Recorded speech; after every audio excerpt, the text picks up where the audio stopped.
이제 멘델의 유전 법칙이 아닌 중간 유전을 살펴볼 거예요. 우리는 하나 알아둘 점, 중간 유전이라는 것이 있는데 중간 유전은 멘델이 발견하지 않았어요. 중간 유전을 본 사람은 독일의 코렌스라는 유전공학자가 코렌스라는 식물학자가 찾아낸 거예요. 코렌스는 분꽃을 이용해서 알아냈어요. 코렌스는 멘델이 발견한 이후에 연구를 했고요. 어떻게 된 것이냐 볼게요.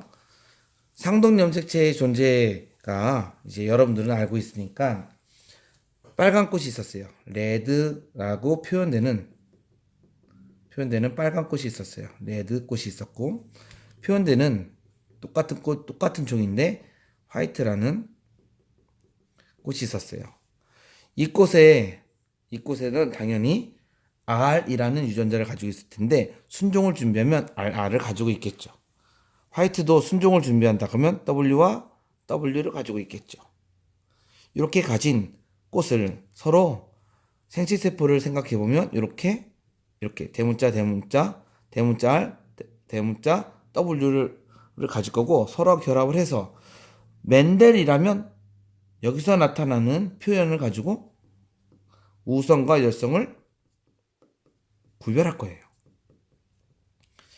코렌스가 우열을 구별하기 위해서 심어봤는데 그러면 빨강 아니면 하양이 나와야 되죠. 근데 결과는 분홍이 나왔어요.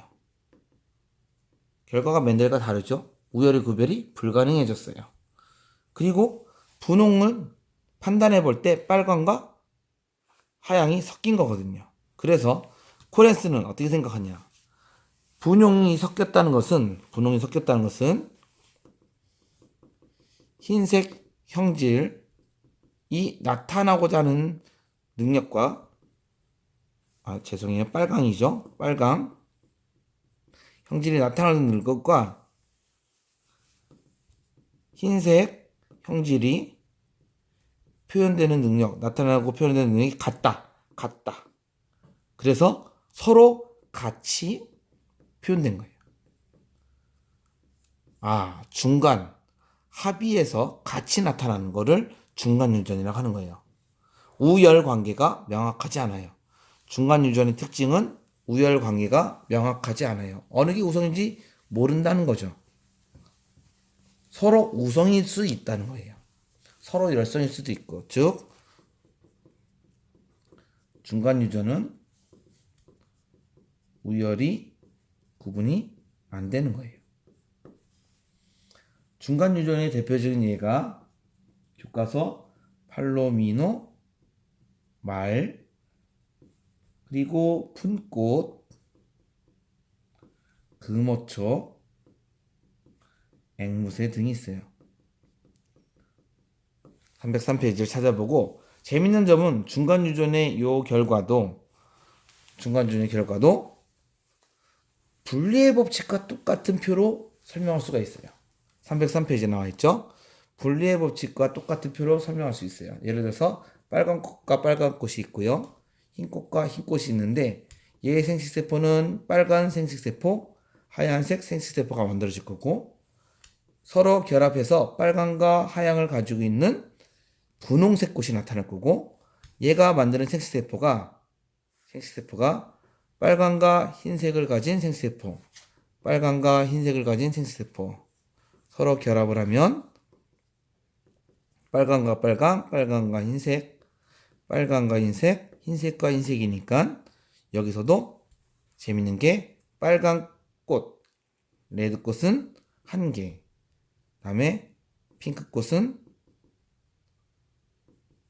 두 개, 다음에 화이트 꽃은 한 개가 나오겠죠. 그래서 이렇게 나타난다. 요거는 무엇과 똑같으냐면 우리가 분리의 법칙 할 때 순종과 잡종과 순종이 나타난 거랑 똑같다는 것을 알 수가 있을 거예요.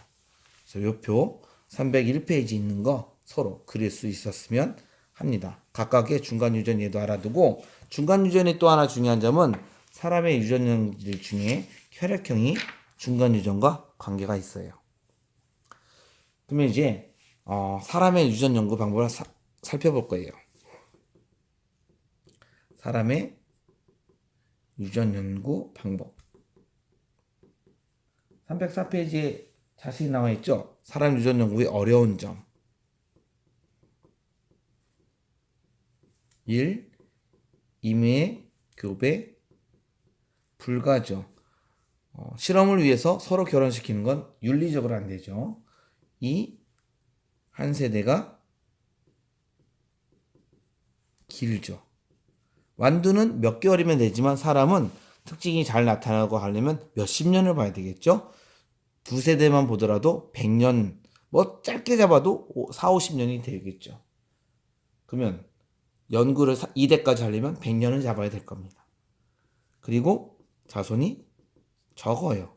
사람은 한 번에 한 명 낳죠. 그러니까 자손이 적어요. 그래서 사람의 유전 연구는 완두처럼 할 수가 없어요. 그러면 어떻게 하냐? 사람 유전 연구 방법의 대표적인 건 네 가지가 있어요. 1번 가계도 조사, 두 번째가 306페이지에 있는 통계 조사, 세 번째가 쌍생아 조사, 네 번째가 DNA 또는 핵형 조사라고 하죠. 핵형 분석이라고 하죠. 307페이지에 나와 있는 이렇게 네 가지를 조사할 거예요. 그리고 우리는 앞으로 가계도를 주기장창 볼 거예요. 공통적으로 네모는 남자를 말하고 동그라미는 여자를 말하고 각각의 유전자형을 쓸 거고 표현형도 쓸 거예요. 그래서 결혼하는 거, 자손이 나타나는 거, 결혼을 해서 자손이 나타나는데 이란성 쌍생아, 일란성 쌍생아가 나타난다. 이렇게 가계도를 표현할 거예요. 죄송해요. 거꾸로 일란성 쌍생아, 이란성 쌍생아가 나타난다. 이렇게 표현할 거예요. 가계도를 여러분들은 잘 이해하셨으면 합니다. 그리고 이 유전 연구 방법 중에 305페이지부터 307페이지까지 꼭 읽어봐야 돼요. 꼭 읽어봐야 돼요. 왼쪽 오른쪽 존조 자세까지 여러분들은 알았으면 합니다. 그러면 사람의 다양한 유전형질은 실제적으로 가계도를 보면서 분석하는 게 가장 커요. 그래서 보겠습니다. 중간 유전, 우열의 법칙, 분리의 법칙, 그다음에 사람에서 나타나는 반성 유전까지 나타나고 여러분들은 실제 가계도 분석을 다 하셔서 그 가계도의 유전자형과 표현형을 썼으면 합니다. 교과서를 기준으로 설명할 겁니다. 305페이지 주근깨는 우열의 법칙과 분리의 법칙을 따릅니다. 보시면 305페이지 보면 주근깨가 있는 남자가 주근깨가 있는 여자랑 결혼해서 주근깨가 있는 남자와 주근깨가 없는 여자를 낳았습니다. 주근깨가 없는 남자가 주근깨가 없는 여자랑 결혼해서 주근깨가 없는 여자를 만들고 주근깨가 없는 남자가 태어났어요. 그리고 이 둘이 결혼했죠. 이 둘이 결혼했습니다. 그러면 그리고 나서 생각해 볼게요. 우리는 주근깨가 먼저 어떤 건지 알아봐야죠. 주근깨는 재밌는 성질이 있어요. 주근깨는 있다가 우성입니다. 다음에 없다가 열성입니다. 그러면 없다면 열성이니까 이 경우밖에 없어요. 소문자. 주근깨 있다를 대문자, 얘를 소문자로 표현할 거예요. 그러면 얘도 생식세포 하나니까 소문자가 나타나겠죠. 그러면 이 경우는 어떨까요? 주근깨가 있다니까 사실은 이렇게 가질 수도 있고 또는 이렇게 가질 수도 있겠죠. 얘도 마찬가지로 이렇게 가질 수가 있겠죠. 소문자로. 근데 얘가 태어났어요. 적어도 이렇게 가지고 있거나 또는 이렇게 가지고 있을 거예요. 둘 중에 하나이겠죠. 이 여자도 마찬가지고요. 그리고 나서 살펴보겠습니다.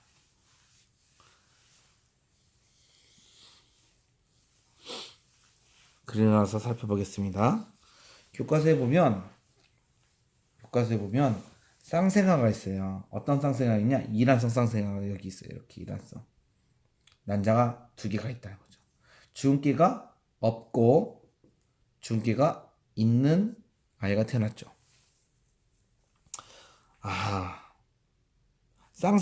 이란성 쌍생아는 서로 각각의 애가 태어난 거랑 똑같기 때문에 굳이 다르게 큰 의미를 가지고 있지 않고 다른 거랑 똑같이 생각하면 되고, 여기 주음기가 없는 아이, 그리고 여기는 주음기 있는 아이가 태어났어요. 5명의 아이가 태어났는데, 만약에 이 경우라고 생각을 해보겠습니다. 이 경우라고 생각하면, 이런 경우라 생각을 하면,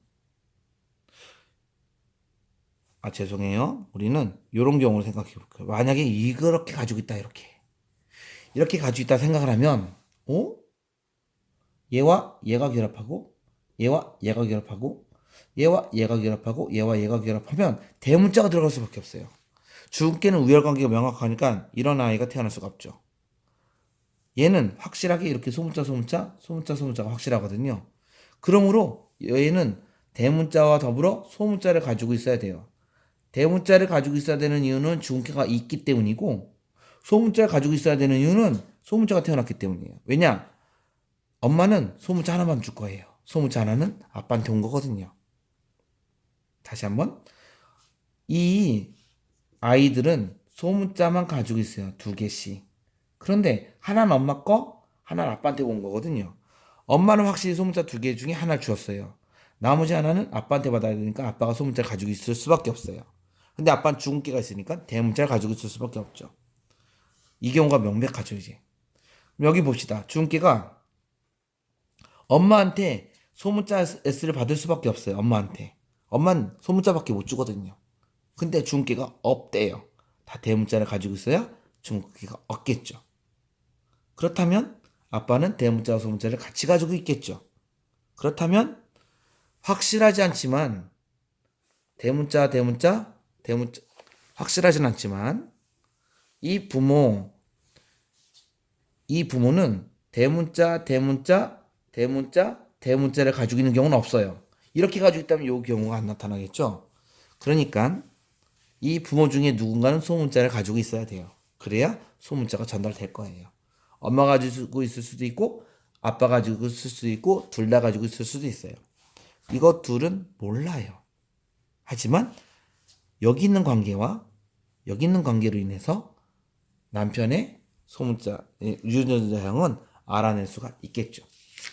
이처럼 우열의 법칙, 분리의 법칙이 적용되는 예를 남자, 여자의 생식세포 하나씩 전달된다는 것을 근거로 우리는 맞출 수가 있어요. 그렇다면 이거와 똑같은 게 PTC 유전이에요. 미맹 유전인데 PTC 미맹은 어떤 거냐?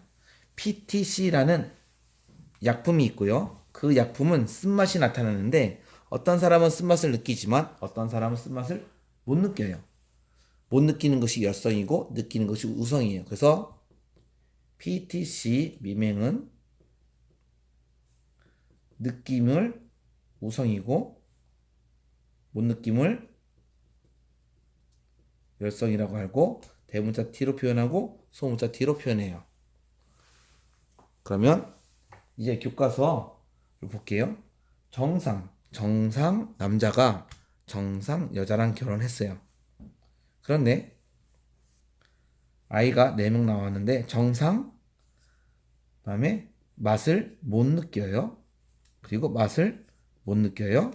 그리고 맛을 느끼는 딸이 태어났어요. 그러면 맛을 못 느끼는 건 열성이거든요. 열성. 그러므로 소문자가 확실하고 소문자가 확실해요. 이렇게 요 힌트를 가지고 적는 거예요. 적었어요. 소문자 확실해요. 2개씩 가지고 있어야 되니까. 그렇다면 이제 부모를 추정할 수 있어요.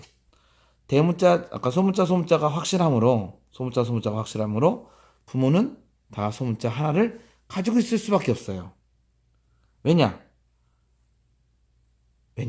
만약에 대문자 T와 대문자 T를 가지고 있다면 요 대문자 T 둘 중에 하나가 얘한테 올 수밖에 없거든요. 그러니까 다 소문자 2개를 가지고 있다는 거는 소문자 하나는 엄마한테, 하나는 아빠한테 온 거니까 엄마 아빠가 다 소문자를 가지고 있을 수밖에 없죠.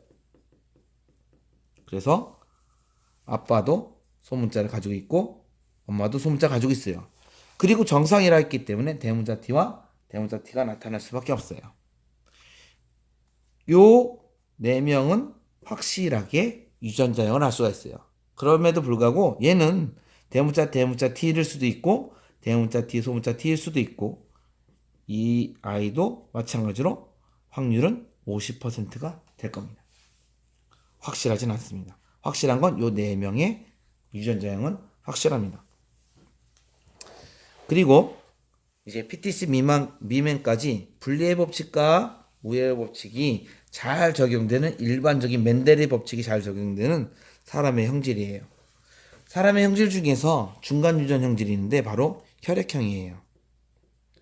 혈액형은 유전자가 3가지가 있는데 A, B, O가 있습니다. 그리고 얘가 우성, 얘가 열성이 되고요. 2가지는 중간 유전이 될 거예요. 유전자가 이렇게 가지고 있으므로 유전자는 우리 2개씩 가지고 있죠. 상동염색체니까. 그래서 A형은 표현되는 A형은 AA를 가지고 있거나 AO를 가지고 있으면 열성, 우성이니까 A형이니까 A형이 나타나고 B형도 이렇게 가지고 있을 수 있죠. 우리가 알고 있는 AB형은 A와 B를 같이 가지고 있는 경우밖에 없고 얘가 중간 유전이 되겠죠. 그리고 우리가 알고 있는 O형은 이 경우밖에 없겠죠.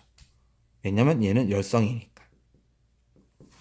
그래서 유전자가 이렇게 나타난다는 사실을 알고 이제 교과서 311페이지 각각의 가족에 대해서 알아볼게요.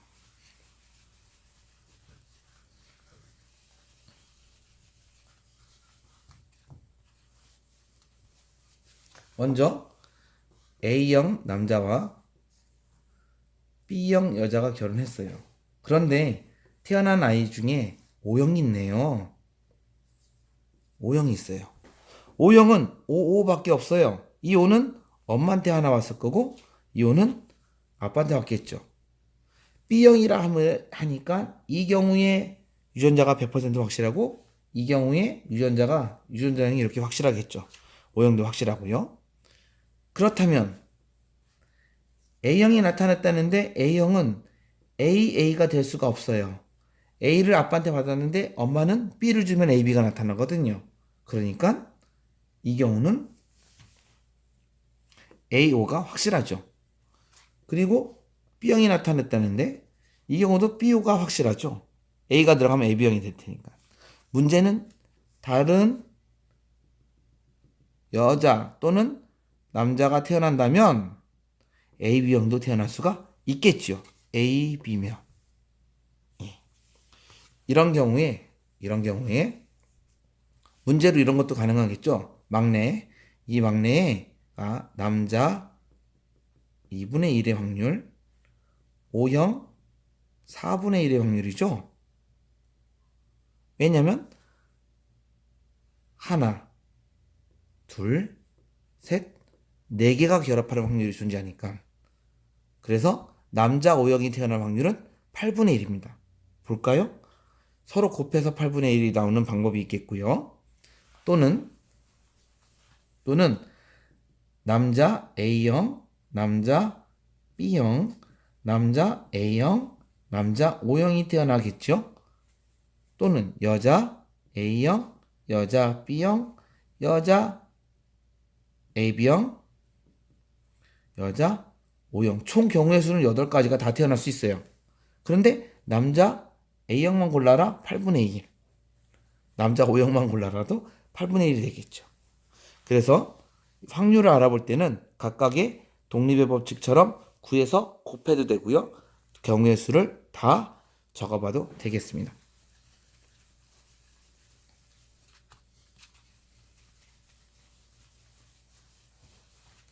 이제 AB형이 남자가 O형 여자랑 결혼했어요. O형은 OO가 확실하고 AB가 확실하거든요.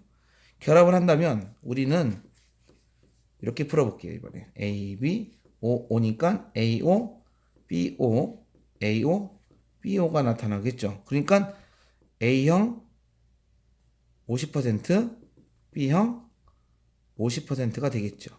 남자 여자 각각 2분의 1의 확률이 되겠고요. 그래서 태어난 아이도 AB형으로 교과서에 표시가 되어 있습니다. 역시 확률 문제도 아까와 같은 방법으로 풀 수가 있을 겁니다. B형과 남자가 AB형 여자와 결혼했다. 여기서 O형이 태어날 수 있을까요? 불가능합니다. 왜냐? B형은 BB일 수 있고 또는 BO일 수도 있어요. AB형은 AB밖에 없거든요. 유전자형이. 그러면 잘 봤더니 여기 B형이 태어났고 여기 A형이 태어났어요. A형이 태어났으면 여기서 A가 온 게 확실하거든요. 아, A형이 태어났네요. BB라면 B가 와야 되니까 A형이 될 수가 없겠죠. 그래서 우린 BB를 제외하고 BO를 선택할 수가 있어요. BO가 이 아빠의 유전자형이 될 거고 O가 왔다는 뜻이에요. 여기 B형은 BO일 수도 있고 BB일 수도 있겠죠. 다시 여기 B형은 이렇게 온 BO일 수도 있고 이렇게 온 BB일 수도 있어요. 이렇게 유전자형을 하나씩 부모한테 하나씩 끌어당겨서 이해하면 좋겠습니다. 311페이지에 중요한 그림이 하나 있는데 모든 염색체의 유전자는 대립 유전자가 같은 위치에 다른 정보로 들어갈 수 있어요. 하지만 다른 유전자엔 혈액형이 아닌 다른 위명이든 모든 유전자가 들어가요. 그래서 유전자가 어떻게 위치하고 있는지도 이해할 수 있었으면 합니다. 이제 반성유전을 배울 거예요. 반성유전은 조금 어렵습니다. 반성유전은 뭐냐면 성별에 따라 달리 돼요. 남자는 성염색체를 XY 가지고 있고 여자는 성염색체를 X 가지고 있겠죠. 그런데 생명 유전자가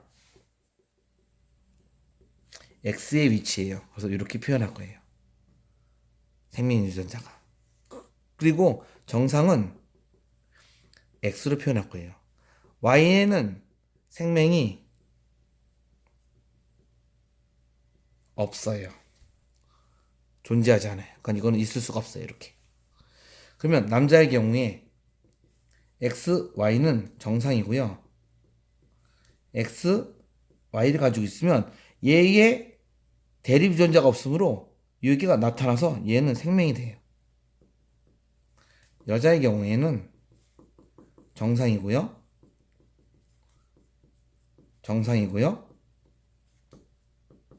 이 경우만 생명이 돼요. 성별에 따라 다르게 나타나는 유전자를 우리는 유전이라고 해요.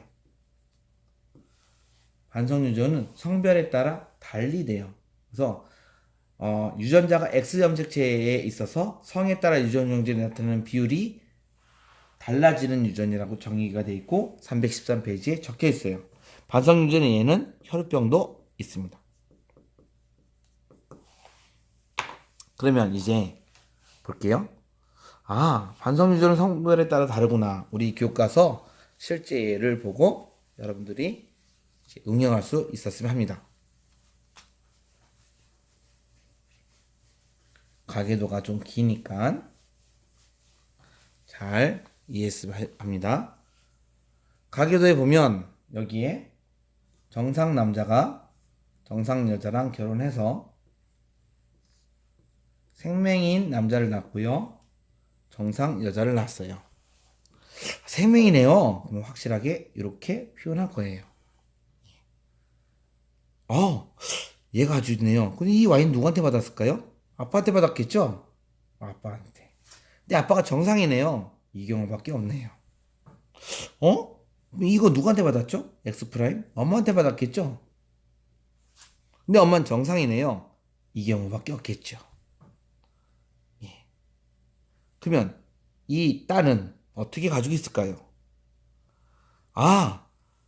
Y를 줄 수는 없죠. 딸이니까. 그러니까 X를 줬겠죠. 정상이네요. 얘를 준 거죠. 또는 이렇게 준 거죠. 둘 중에 하나를 가지고 있을 거예요.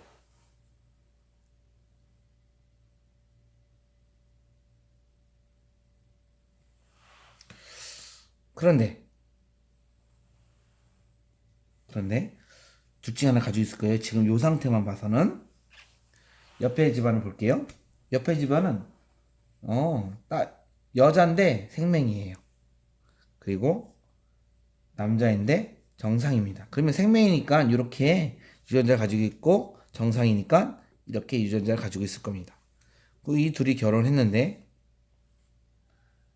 남자가 태어났네요. 남자 요 아이를 받았겠죠? 엄마한테 요거 받네요? 생명이죠. 교과서에서 생명이 표현되어 있습니다. 그리고 남자가 태어났는데 여기서 Y를 받았겠고 여기서 생명을 받았을 테니까 역시 생명이네요. 그리고 딸이 태어났어요. 딸은 엄마한테 생명 받을 거예요. 맞죠? 아빠한테는 정상을 받네요. 둘이 결혼했어요. 그리고 애가 태어났어요. 3명씩이나. 하나, 둘, 셋이 태어났어요. 생각을 해보면 남자니까 아빠한테 Y 받았을 거고요. 남자니까 아빠한테 Y 받았겠고 딸이니까 아빠의 X 프라임 받았겠죠. 그런데 보시면 딸이 생명이에요. 딸이 생명이에요. 그러니까 이 경우를 받으면 말이 안 됩니다. 왜냐? 정상을 줘야 되거든요. 그래서 이 경우는 사라집니다. 요 경우가 존재하죠. 봤더니 얘는 생명이에요. 생명. 그러니까 엄마한테 얘를 받은 거죠. 얘는 정상이에요. 엄마한테 얘를 받은 거죠. 이처럼 하나씩 엄마한테 하나, 아빠한테 하나씩 받았고 생명이다 아니다를 표현해 가면서 유전자형을 다 완성할 수가 있습니다. 여러분들은 이 과정을 반드시 할 수가 있어야 돼요. 그리고 이 중에 이 사람을 볼게요. 이 사람은 생명은 아닌데 생명 유전자를 가지고 있죠. 313페이지에 이런 표현이 있어요. 보인자. 이 사람이 보인자예요. 이 보인자만 찾아봐도 보인자가 되겠죠. 이 사람도 보인자가 되겠고요. 보인자는 생명 유전자가 정상에 대해서 열성이므로 X 프라임은 표현형이 정상으로 되고요. 다음에 열성 유전자를 가지고 있어요. 열성 유전자를 가지고 있어도 우성의 표현형을 가지는 사람을 보인자라고 합니다. 그래서 왼쪽 오른쪽에 되어 있는 설명도 반드시 읽을 수 있었으면 합니다. 여기까지가 유전에 대한 기본 내용이고요. 이제 시험범의 마지막 부분이 진화입니다. 진화는 다음번 파일에서 볼게요.